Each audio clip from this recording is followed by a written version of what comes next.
Have you ever just wanted to really dive deep into a moment in history? Not just know what happened, but understand all the forces at play. Oh, totally. To grasp not just the events, but the context that shapes those events. Yeah, well, that's exactly what we're doing today.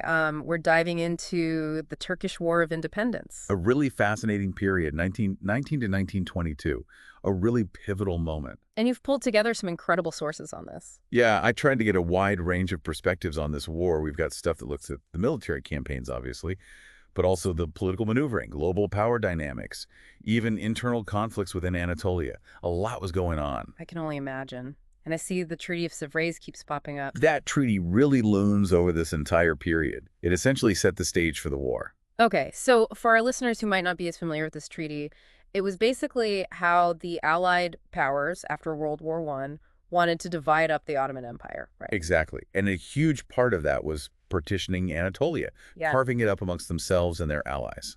Which obviously didn't sit well with, well, anyone in Anatolia. And that's where Mustafa Kemal Pasha enters the picture, right? That's right. The treaty was supposed to legitimize the occupation and division of Turkish territory. But Mustafa Kemal steps up and ignites this national movement. And this wasn't just about pushing out foreign powers, was it? No, not at all.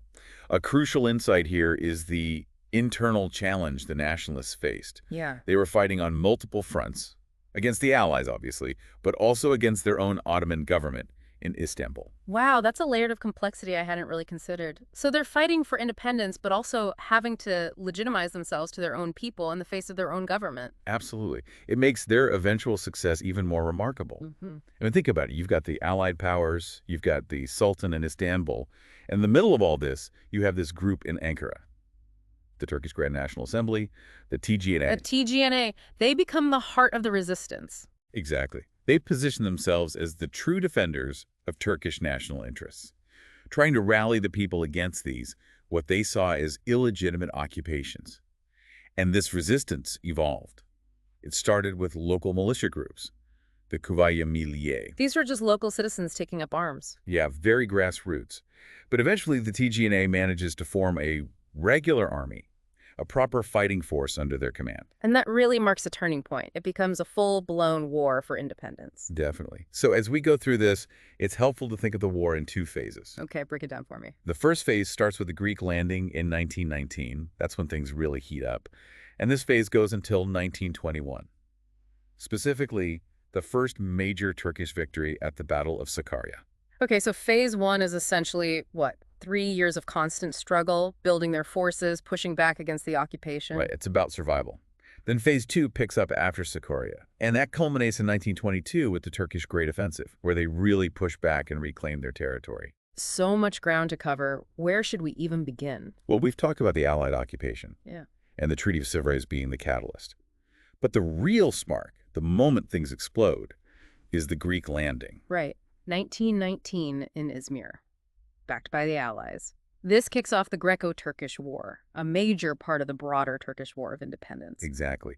And what's interesting is the Ottoman government's initial response. From what I read, it seemed surprisingly weak. Yeah. The Sultan and the government in Istanbul, they were hoping for a peaceful resolution. Believed maybe if they played nice with the Allies, things would settle down. They took a very passive approach. Which probably just emboldened the occupiers. Yeah. And alienated their own people. It did. This created a vacuum. And that's where those patriotic groups in the Aegean region step up. They're the ones who start forming these resistance groups to fight back against the Greeks. Well, they weren't completely disorganized, right? I saw mentions of the Redi İHA Komitesi, committees for the rejection of annexation, holding these congresses. That's right. These weren't just spontaneous uprisings. There was organization happening. These congresses in places like Balıkesir and Alaşehir, they were key to galvanizing public opinion, building support for the resistance. So it's a really interesting mix of local initiative, grassroots organizing, and this broader goal of national liberation. And it's during this time that they realized local militias aren't enough. They need a unified army, a real fighting force. So the Representative Committee takes the step of forming a regular army, with Ali Fuat Pasha as the commander of the Western Front. So June 1920, the TGNA has its own army. Now they can truly challenge the occupation. And this army is a mix of everything. Local militia groups, units that broke away from the Ottoman army, volunteers, But getting them all under a central command, that was huge. But it wasn't smooth sailing, was it? There were internal conflicts even within the nationalist movement. I'm thinking of Shirkaz Etham. He's a really fascinating and tragic figure. At first, his forces were really valuable. They were really effective in fighting the Greeks. And they even helped put down some of the early uprisings against Ankara, like the Anzavur Rebellion. Which, if I remember correctly, was actually supported by the Ottoman government in Istanbul. It was another example of the multiple fronts the nationalists were fighting on. But Itham, he was very independent. He didn't want to fully integrate his forces into the TGNA's regular army, and that caused friction. So he goes from being this key ally to almost a rebel leader. Pretty much. He even ends up seeking refuge with the Greeks for a time, a real sign of the internal divisions the nationalists had to grapple with. Imagine that, trying to fight a war for independence while also dealing with rebellions within your own ranks. And all while under constant pressure from the Istanbul government. The Sultan had issued a death sentence for Mustafa Kemal. They were denouncing the nationalists as traitors, trying to undermine them with propaganda. It was chaos. And this was all happening at the same time as the Greek advanced toward the Gediz River, right? Which led to Ali Fuat Pasha being replaced by Smetmet Anunu. Yes, the Western Front was reorganized, and Anunu took command. Another crucial moment in the war. But let's talk about another player in all of this, one that might surprise you. Let me guess, the British, the French. Not quite. Italy. They were also occupying parts of Anatolia. Oh, right. I'd almost forgotten about them. But their occupation was very different from the Greek one, right? Very different. They were occupying a good chunk of territory. Antalya, Konya, Kushadasa, Fetay, Bodrum, Marmaris, you name it. Initially, they claimed it was because of their historical ties to the Roman Empire. But unlike the Greeks, who were quite brutal, the Italians were pretty friendly with the Turkish population. From what I read, they were offering protection, treating people fairly, even cooperating with the national forces sometimes. Why would they do that? It seems they were trying to secure their territorial claims by making friends, not enemies. They figured if they were seen as the good guys, maybe the Ankara government would be more willing to negotiate with them after the war. They even invested in some infrastructure projects, tried to win over the locals. So playing the long game, but it didn't work out for them in the end. No. The Ankara government was adamant they would not cede an inch of Turkish land. So, despite their relatively friendly approach, the Italians were forced to evacuate in June of 1921. They left unconditionally. It makes you wonder, what if the other Allied powers had taken a similar approach? Would things have played out differently? It's a fascinating thought experiment. But let's move on to another turning point, the battles of Annonu. These were in early 1921, right? Just before the London Conference. Exactly. And these battles happened against the backdrop of political turmoil in Greece.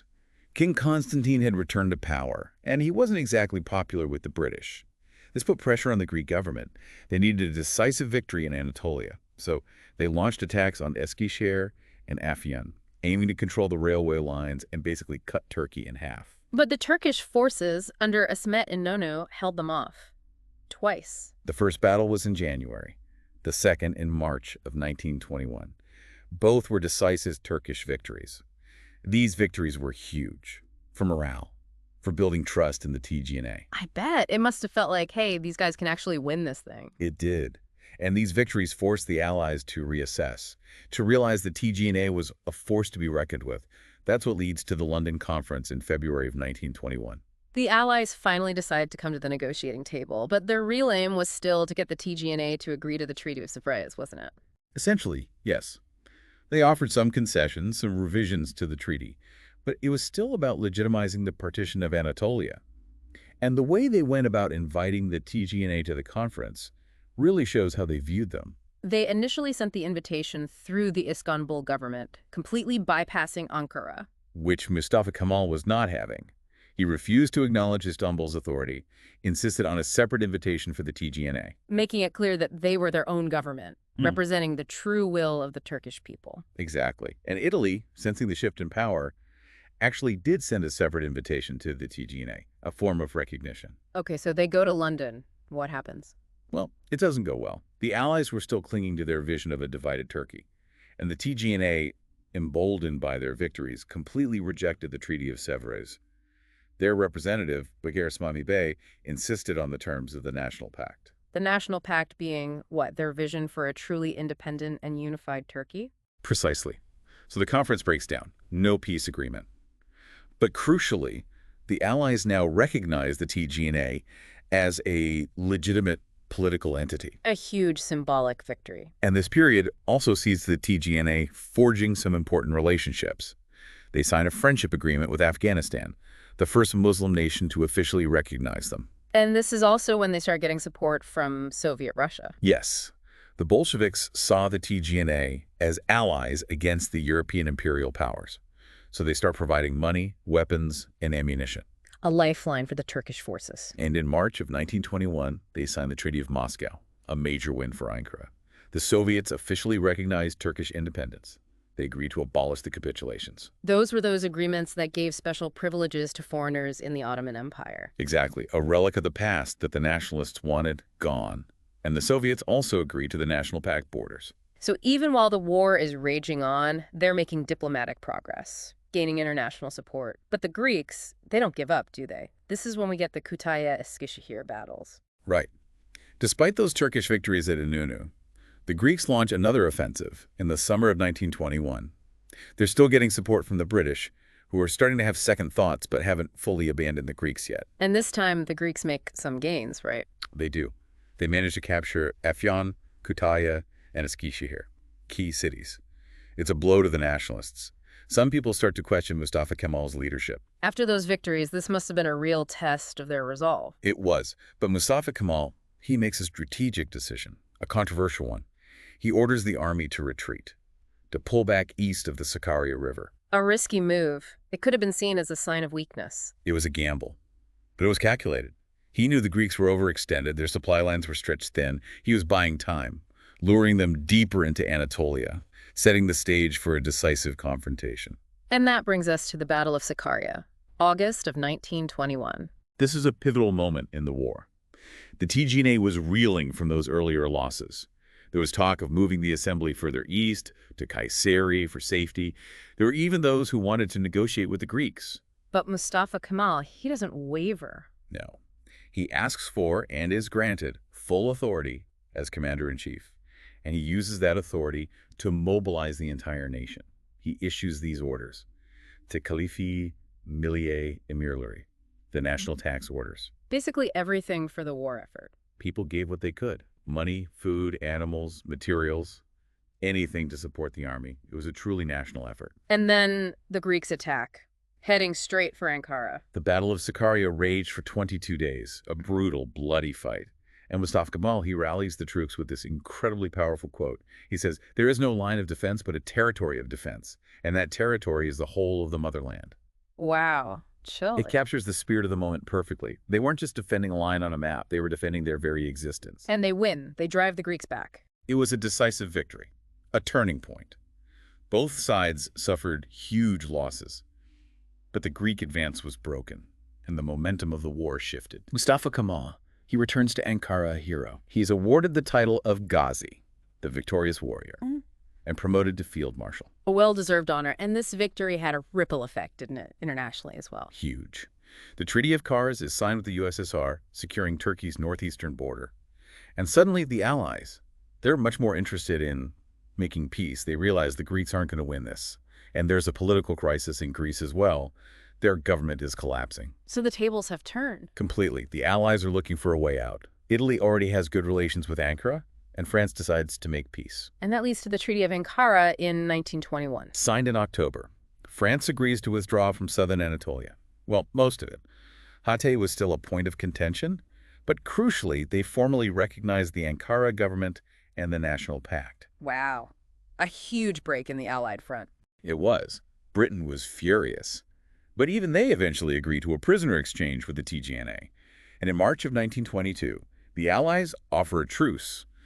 But Mustafa Kemal, he has the upper hand now. He demands the complete withdrawal of all foreign forces. He's not settling for anything less than full independence. Exactly. And after Sakarya, the only real enemy left in Western Anatolia is the Greek army. They're on their own now.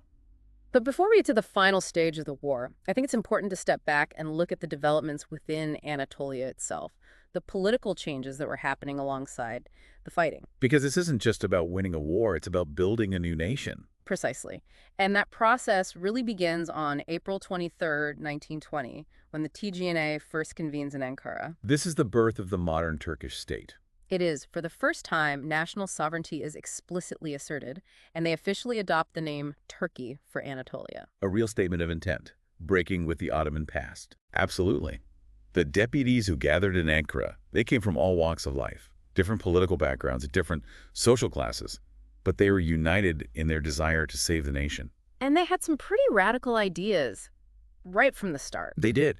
Their core principle was that no power was superior to the assembly, that the Turkish nation was sovereign, a direct challenge to the Sultan and to the allies who were trying to dictate their future. So Mustafa Kemal, he's really laying the groundwork for a whole new political system. He is. And he's elected as the president of the TGNA, cementing his leadership. They establish an assembly government, where ministers are elected by the assembly, not appointed by the Sultan. They bring together all three branches of government under the control of the TGNA, the legislative, the executive, and the judicial. A truly independent government. And it's interesting that at this point, they choose not to formally abolish the Sultanate and the Caliphate. Why not? It seems like that would have been a logical step. It was probably a strategic decision. They didn't want to alienate the more conservative parts of society. They needed unity in the face of these external threats. So it's about pragmatism, picking their battles. Right. But they did take concrete steps to undermine the Istanbul government.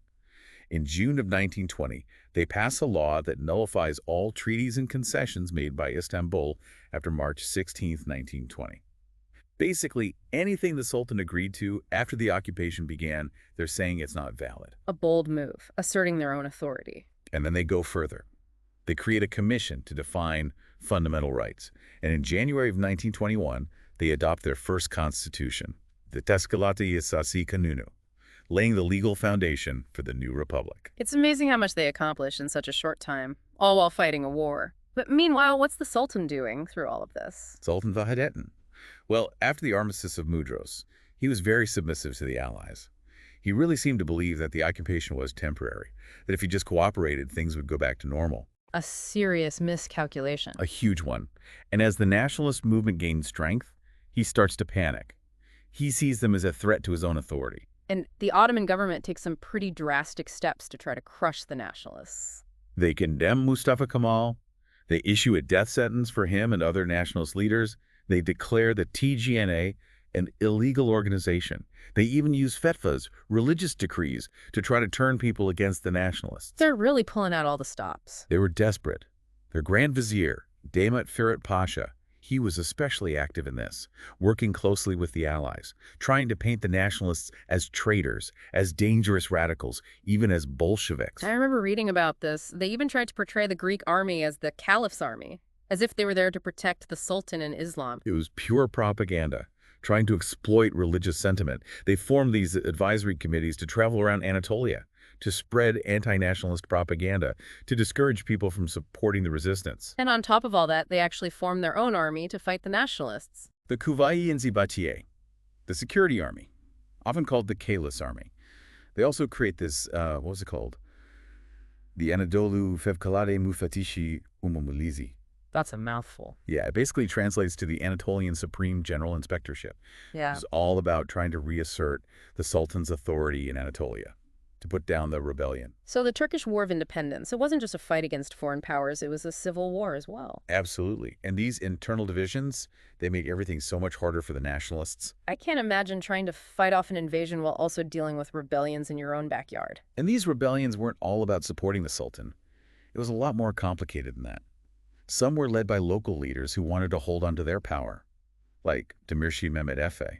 Others were fueled by religious fervor or ethnic tensions. Some Greeks and Kurds saw this as an opportunity to push for their own independence. A real powder keg of different interests and motivations. And the British, they were stirring the pot as well, especially in the Marmara region. They were hoping to use these internal divisions to their advantage, to keep control of the Straits. So taking a step back, it's clear that the Turkish War of Independence was so much more than just a war for independence. It was a fight for the very soul of the nation, a clash of ideologies, of visions for the future of Turkey. And against all odds, the TGNA, led by Mustafa Kemal, they managed to overcome all these challenges. They defeat the foreign powers, they crush the internal rebellions, and they lay the foundation for a new, modern, independent Turkey. And it's important to remember the key moments that led to this. The battles of Andana, the incredible victory at Sakarya. These weren't just military victories. They were turning points that showed the world that the TGNA was a force to be reckoned with, that they deserved to be And recognized. even beyond the battles, the diplomatic victories, the Treaty of Moscow, the Treaty of Ankara, these were all crucial steps towards achieving their goals. And let's not forget the surprises along the way. Italy's unexpected friendly occupation. The Ottoman government's self-sabotaging opposition to the very people they were supposed to be leading. It all makes you realize just how complex and unpredictable history can be. This deep dive has really given me a whole new perspective on the Turkish War of Independence. It was a truly transformative period, and understanding the internal struggles, the external pressures, the personalities involved, it all helps us understand the birth of modern Turkey, a nation that emerged from the ashes of a crumbling empire. And it makes you think, doesn't it? What if things had gone differently? What if some of those key decisions hadn't been made? Exactly. Imagine if the nationalists hadn't been able to overcome those internal divisions, or if the Allies had presented a more united front. How would Turkey look today? That's something for everyone listening to consider. To dig deeper into the stories of the individuals we've discussed, the treaties that shaped the conflict, to see how those seemingly small choices, those twists of fate, had such a huge impact on the course of history. Because history isn't just a bunch of dates, names, it's a story, a human story. And understanding that story helps us understand ourselves. I couldn't have said it better myself.